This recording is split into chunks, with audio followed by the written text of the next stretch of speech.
that it was? Yeah, it was last week. I got the news. I mean, going into the doctor's appointment for the injury, I try to have an open mind of things, possibilities. It could be 2 weeks and I'd be good to play in the game. Could be a couple months. I didn't know, but thankfully it's just 6 weeks. But I need those 6 weeks to heal naturally. So I don't need any surgery, which is a blessing. But now I walked out of there, being told, if you need all these 6 weeks. You can't. I tried to ask them to come back and play in 3 weeks, and they gave me the no-go on that. A couple doctors did. So, but I walked out grateful that I don't need surgery. I'll heal up naturally, and I'll still be good to go to prepare for the next level and everything like that. But the tough part was the time that I need happens to be right now, which is my last bit with this team. So, which is the funnest part for me. This is the most important part for me, is being with these guys. And so it hit me last week. It was tough trying to process that my time here, wearing a Wisconsin uniform is done.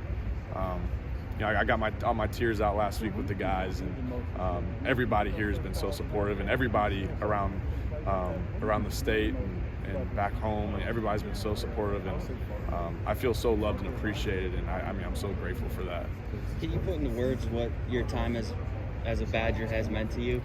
Yeah, it's tough. It's tough to put it into words. I mean, doing that video and trying to thank everybody, there's just so much to say to so many people, and what it comes down to is just the people here, the people who've allowed me to get here.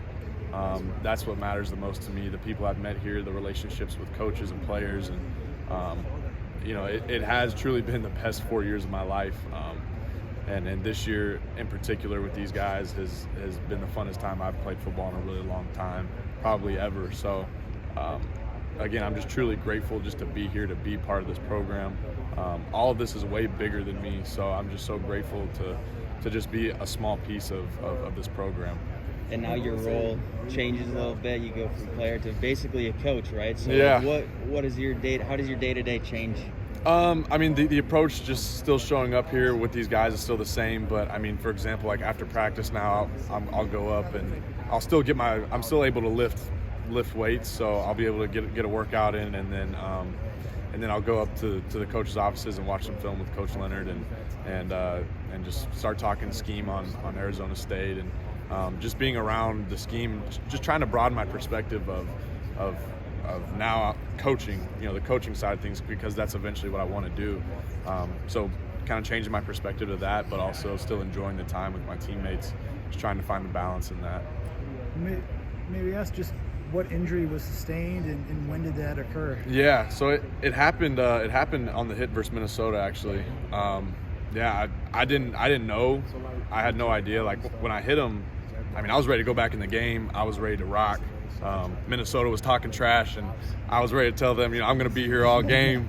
And then once I got kicked out, I was sitting on the sideline, and my back got really, really tight. I felt like there was just a big knot behind there, and so my adrenaline went away at this point, and I'm just kind of sitting there. I'm like, okay, this is kind of near my back, near my neck area. I really need to go get this, probably just go get this looked at, because something just doesn't quite really feel right. So yeah, I'm trying to make this a short story, but I got x-rayed, and the structure, everything looked fine. But then I got an MRI when we came back to Madison, and that's when they saw some ligaments being stretched.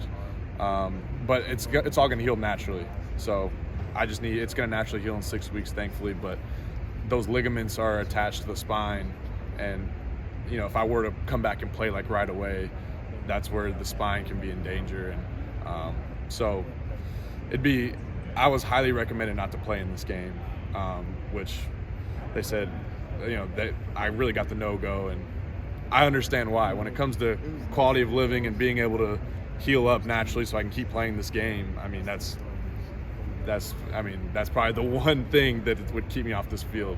If it was any other part of my body, I wouldn't care. I'd find a way to play one more game with these guys, but that was the unfortunate part.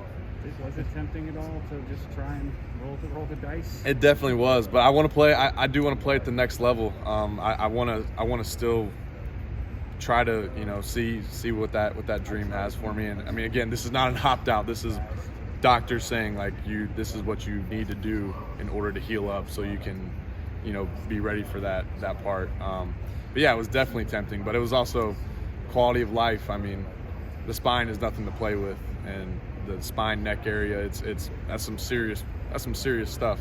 But, I mean, if it was any other torn ligament, my shoulder or my pec, I mean, I don't care.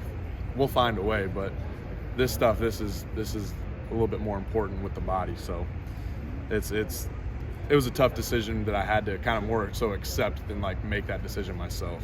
But this doesn't limit travel or anything, right? Because I know sometimes injuries, it can be a weird situation. Right. Can you still travel? Yeah, I'm still going to the bowl game. Like, I'm functional and stuff. I'm fine, but there's just certain things to help it heal, help the ligament heal that I just can't do right now. So, which is great though. I'm still functional, which means I can still hang out with my teammates. I can still do everything, all the team activities. I just can't practice right now. And really, the biggest thing, just don't hit anybody. So. That's kind of sucks. You mentioned it happened on a hit against Minnesota. Do you think you would have noticed if you were able to stay in the game? Because you mentioned your adrenaline was still very high. Yeah, and the thing is, I think if I had the opportunity to keep playing, because it's not like I was in so much pain where I couldn't function. Like I could still function. So I would have kept playing. That was the thing. Like even if I did feel a little bit of pain, like I was still good enough to still push through it, and plus it was actually like there's no way I was going to tap out of that game. So it really was a blessing in disguise that I did have no choice but to go out of the game, because now it was protecting the safety of my spine. So that's I try to look at the silver linings of things, and that's there's so many things to be grateful for when I left that doctor's appointment. One, I couldn't play, and two, I don't need surgery, and this is all going to heal naturally as long as I rest. So, of course, like everything about not being able to play hurts me and breaks my heart to not be able to play with these guys. But being able to walk out of there healthy and still with opportunity to keep playing this game, that's something I'm thankful for. So I guess the targeting call, is that something that you're not as angry about now when you look back on it? I'm still. I mean, the rule is still trash. The rule is still, but. But for that specific situation for me, it ended up God was looking out for me. So I'm thankful for that. Collin, since you said you aspire to be a coach someday, does having had a leadership role on the field make it slightly easier to transition to being a player coach, as opposed to if you hadn't been playing all season, hadn't been a leader, maybe you feel a little bit left out right now? Yeah, absolutely. I think when your words start to matter, to this team, I think you when it comes to coaching, players are going to be willing to listen to you. And for me, at least, it's not like I'm opting out of this game. It's not like I chose to not play in this game. Like, there's no way that I could play in this game. And guys respect that I put my body on the line for this team and put my body on the line to a point where I couldn't even go anymore. So that's where your words start to carry weight, is when your actions have proven that. And thankfully mine have. So, being able to show up to practice now and help guys coach, they're willing to listen to what I have to say.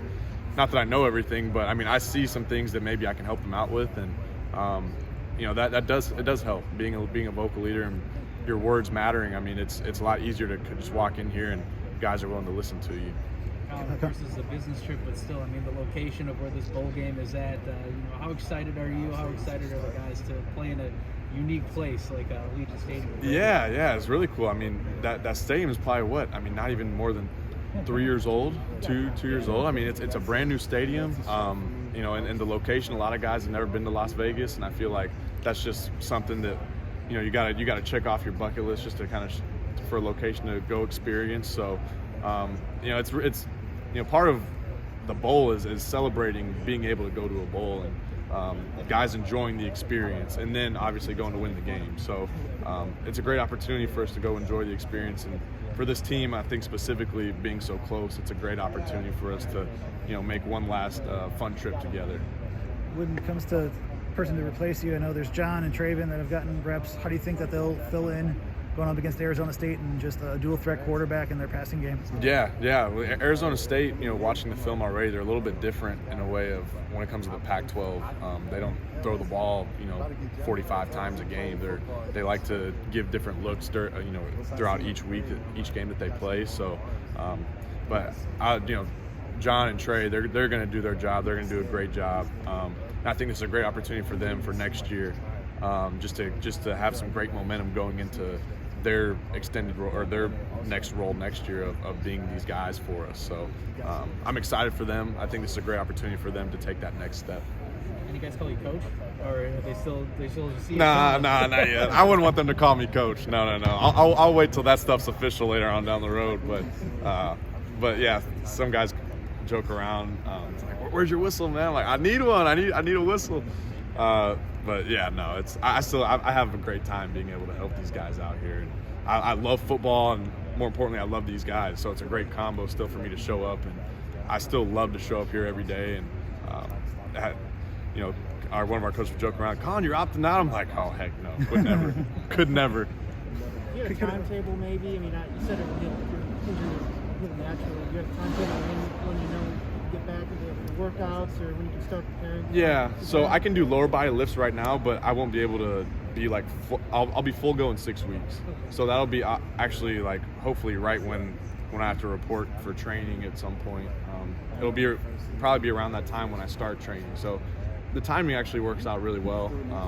But the sad part is I need all those weeks. Like I can't come back any earlier because I know the game. When I found out the news, the game was 3 weeks from that day, not from that day, but from that week. And yeah, that's when they were like, no, I wouldn't come back in 3 weeks. You probably need 3 more. For like pre-draft stuff, you'll be fine to do all that. Right, I'll be totally fine to prepare for the draft and prepare for pro day. I'll be ready to go for that. I'll say, where then did the injury is in terms of you said your back, neck, kind of with the spine. Is there a particular area? I think it's they said near the T1, T2 area. So it's like the lower part of my neck, like upper part of my back. Yeah, it's in that area. So it just feels like a knot. It just feels like there's like a cramp that just hasn't loosened up yet. It's kind of weird. So I just thought it was like a pinched nerve. And then once I got the MRI and they were telling me about the stuff connected to the spine, I'm like, what the heck? I just drove here. I'm fine. Like, it's crazy. Freak deal. Really freak deal.